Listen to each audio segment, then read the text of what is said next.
కొంతమంది పడుకుని అర్ధరాత్రి బాగా దగ్గి తెమడొచ్చి లేస్తారు. సో ఇది దేనికి కారణం? ఇది ఏ ఇష్యూ అసలు? Health issue. అసలు ప్రియ గారు మీరు చాలా చక్కటి క్వశ్చన్లు అడుగుతున్నారు. సో గుర్తుపెట్టుకోండి, ఇటువంటి ప్రాబ్లం ఉన్నట్లయితే ఒకటి హార్ట్ కన్నా ఉండాలి, లేకపోతే వీళ్ళకి తీవ్రమైన గురక ప్రాబ్లం ఉండే అవకాశం ఉంటుంది.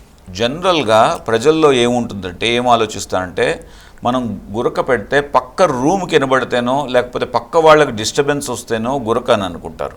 కానీ ఇది తప్పు. సో ఈవెన్ నేను చూపిస్తాను చూడండి, ఇలా కానీ అలా కానీ ఇటువంటిది కూడా ఇది చాలా ఎర్లీ సైన్ అవుతుంది.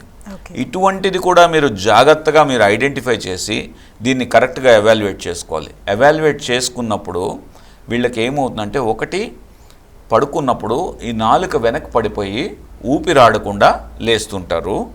రెండు, ఇటువంటివి బాగా ముదిరిన పేషెంట్స్లో ఏమవుతుందంటే అసిడిటీ, అంటే తిన్నది ఏమవుతుందంటే మెల్లిమెల్లిగా పైకి గొంతు దాకా వచ్చి అది ఆ మెతుకులు లంగ్స్లోకి వెళ్ళిపోతుంటాయి. దీన్ని మైక్రో ఆస్పిరేషన్స్ అంటారు.